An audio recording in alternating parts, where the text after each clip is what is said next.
ਐ ਨਾ ਦੂਜਾ ਦਿਹਾੜਾ ਮੈਨੂੰ ਵੇਖਦਿਆਂ ਤੇ ਇਹ ਜਿਹੜੇ ਬੱਚੇ ਵਨ ਵੀਲਿੰਗ ਕਰਦੇ ਨੇ ਨਾ ਤੇ ਇਹ ਰੈਸਕਿਊ ਵਾਲੇ ਇੱਕ ਭਰਾ ਨੇ ਦਰਖਾਸਤ ਕੀਤੀ ਏ।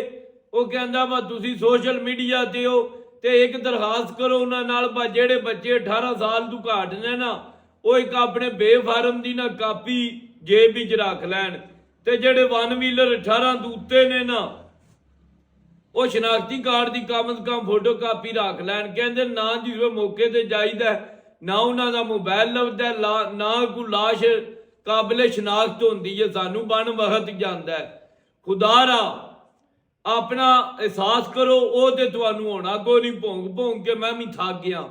ਇਸ ਗੱਲੇ ਖਸਮਾਂ ਨੂੰ ਖਾਓ, ਆਪਣੀ ਜਾਨ ਤੇ ਤੁਹਾਡੀ ਜਾਣੀ ਜਾਣੀ ਹੈ। ਨਾਲ ਇੱਕ ਅੱਧਾ ਕੋਈ ਸ਼ਰੀਫ ਆਦਮੀ ਵੀ ਲੈ ਜਾਂਦੇ ਹੋ ਤੇ ਇੱਕ ਮਿਹਰਬਾਨੀ ਕੀਤਾ ਕਰੋ ਆਪਣੀ ਜੇਬ ਵਿੱਚ ਨਾ ਸ਼ਨਾਖਤੀ ਕਾਰਡ ਦੇ ਆ ਬੇਫਾਰਮ ਦੀ ਨਾ ਲਾਜ਼ਮੀ ਕਾਪੀ ਕੋ ਰੱਖਿਆ ਕਰੋ ਤਾਂ ਕਿ ਆ ਰੈਸਕਿਊ ਵਾਲਿਆਂ ਛੋਦੀਆਂ ਨਾ ਸ਼ਰੀਫ ਆਦਮੀਆਂ ਨੂੰ ਵਕਤ ਬਣੇ।